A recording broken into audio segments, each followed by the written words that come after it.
So usually happiness exists as part of the play of opposites. You experience the happiness because something makes you happy, and then that thing that made you happy either leaves you, or the very thing that made you happy suddenly makes you unhappy.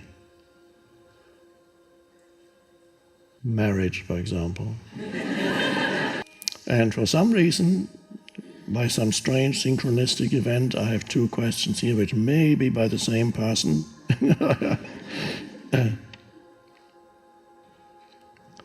Are you happy?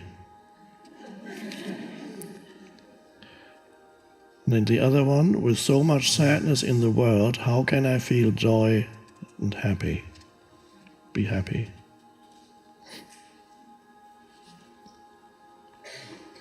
Am I happy?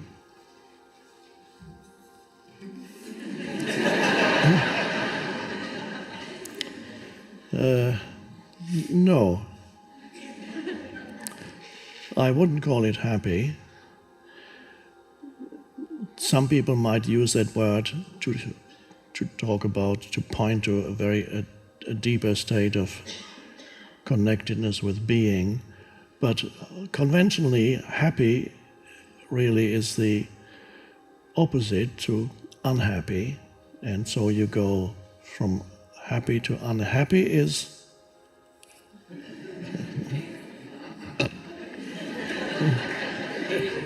and then something happens and they go,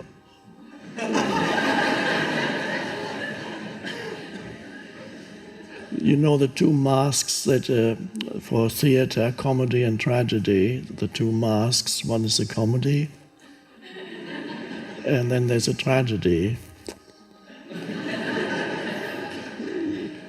So usually happiness exists as part of the play of opposites. You experience the happiness because something makes you happy, and then that thing that made you happy either leaves you, or the very thing that made you happy suddenly makes you unhappy. Marriage, for example. Or a relationship. Before you start living together, you're happy. When you start living together, you're unhappy.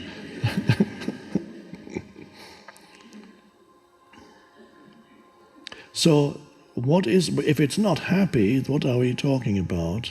If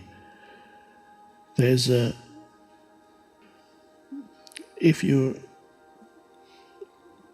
let go of thinking and remain as the awareness, then there is, in that awareness emanates a certain peace, alive peace, joy, peace, a peaceful, joyful sense of aliveness. Inner peace may be a better word than happiness, but one would have to add to it, it's an alive peace. It's not the peace of having deadened yourself to emotions or anything like that. It's an alive, intensely alive peace. You can sense it, even if it's only just a glimpse right now. Surrender thought. And of course, right now, if you're not thinking about the problems of your life, there are no problems in this moment.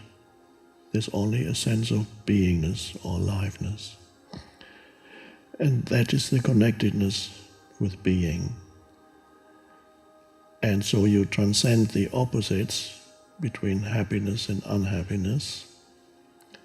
I have a chapter in the Course, not in the Course in Miracles, I didn't write that. Well, in a way I did, because all books are written by the one consciousness. But anyway, that's just, in conventional terms, I didn't write it. I don't claim the authorship, Course in Miracles, but in a deeper sense, of course, I did write it, and you did too, because we are the one consciousness. So, in the Power of Now, there's a little chapter called Beyond Happiness and Unhappiness, there's peace. So instead of being subject to the fluctuations of happiness and unhappiness, there's that peace where you realize the essence of who you are. And so you're no longer ego-based. Form identity, yes, but not identification with form identity, so it doesn't turn into ego.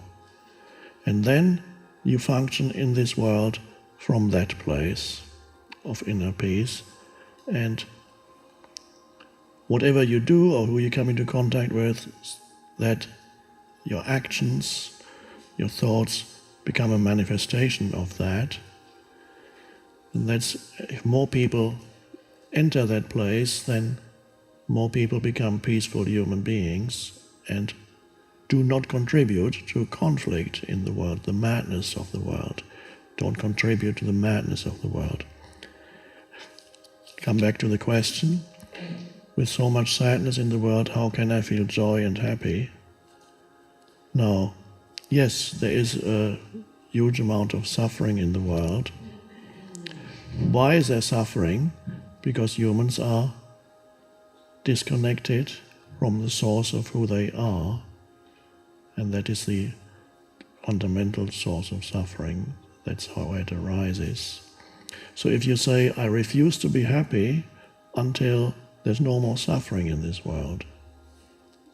Okay. So the end of suffering, then I'm waiting for it out there, and you might even become very active. I'm going to bring about the end of suffering. You do good things, but you haven't brought about the end of suffering in yourself. So how is the end of suffering going to happen even if you do good deeds, which is a wonderful thing? But if you are unhappy doing good deeds, then that unhappiness also flows into how you do those things and your interactions with other people. It has to, the shift in this world, the end of suffering, to use the Buddha's terminology, the Buddha described his teaching as pointing the way to the end of suffering. That's the Buddha's teaching. He never used he used a negative term, end of suffering. Jesus talked about the kingdom of heaven which is within you. He used a positive term. They're both talking about the same thing. So the end of suffering has to begin with you, and then it spreads. Then, because that changes the way in which you experience the world, it affects others, and then your relationship with other human beings changes fundamentally, because only when you are in connectedness with the essence of who you are can you have harmonious relationships with others, and can you feel this deep sense of goodwill towards other human beings, not conditional upon whether they happen to agree with you, or belong to the same political party, or belong to the same religion, or belong to the same nation. It doesn't depend on that, the same tribe. No, to have a goodwill or benevolence towards all humans that you come into contact with, no matter what their conditioning is. That can only come from that deep connectedness with being, and where you do not automatically and unconsciously judge others the moment you meet them, or even in an abstract way judge an entire group of people as less than human, as evil. Even in Europe, that was not that long ago, first half of the 20th century, entire nations came into violent conflict, and so there was unbelievable unconsciousness of collective ego on a massive scale.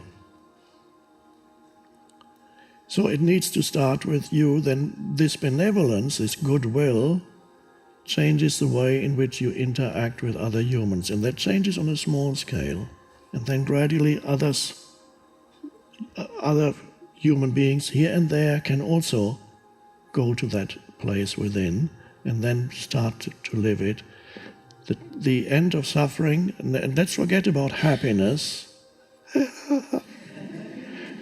Let's talk about peace.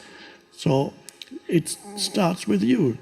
Be the change. Somebody said it. Was it Nelson Mandela or Gandhi? I don't know.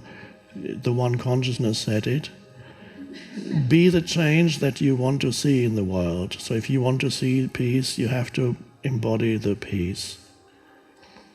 The end of suffering needs to start with you, your suffering. That's the end of suffering on the planet. And then you can show the way to others too. You don't necessarily have to become a spiritual teacher, but you may. But in some way, when you don't even need to fully embody that shift in consciousness, fully enlightened master. No, even just to be undergoing the transformational process, you already begin to teach, so to speak, even though you might not teach in the conventional sense of the word, but whoever you come into contact with, you affect with your state of consciousness.